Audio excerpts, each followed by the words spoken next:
Cara mengecilkan perut, ya. Yang pertama, loncat, ya, minimal 10 kali dalam satu ronde.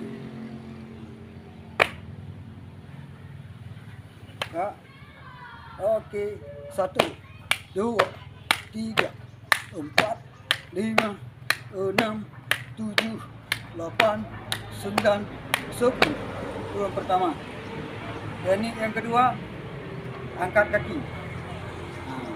10 kali satu ronde. Oke, gerakan dimulai.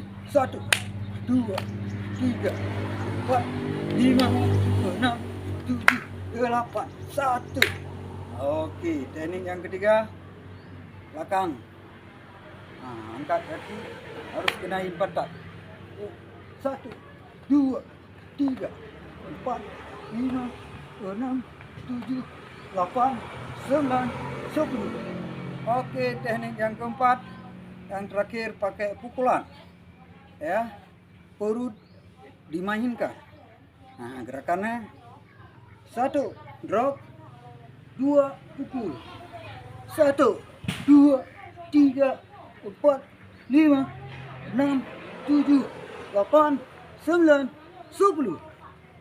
Oke rekan-rekan, semoga bermanfaat. Sekian, terima kasih.